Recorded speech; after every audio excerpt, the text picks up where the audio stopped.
Çapa makinemizin sorunlarını giderdik. 3 tane sorun bulduk. Bir tanesi bujimiz eskimiş herhalde. Değiştirdik. Düzene oturdu. İkincisi jikleyi biz çektikten sonra geri yerine götürmüyormuşuz. O yüzden de motorumuz boğuldu, çapa makinemiz. Üçüncüsü de gaz telimiz boşluk varmıştı.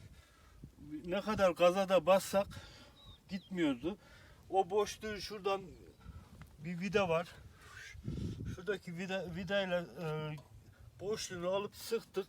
Şimdi normala döndü. Çalıştıracağız bakalım nasıl olacak. Jiklemizi çekiyoruz. Bismillah çek.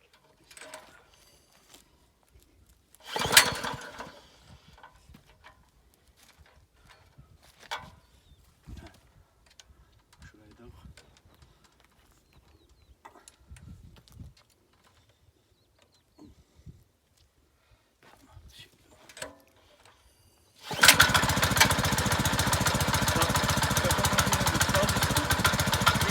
geri yerine çekiyoruz.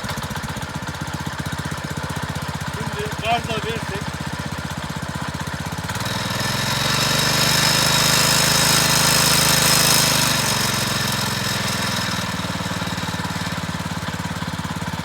gayet güzel oldu. Tarlamızı süreceğiz şimdi. İnşallah.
Evet, işimizi bitirdik.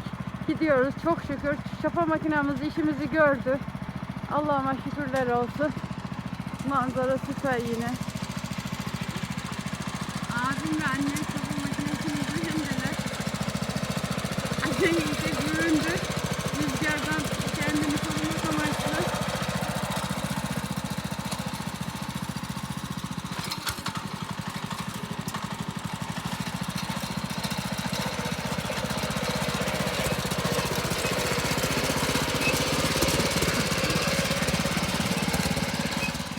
Bugün de çok yorucu bir gündü.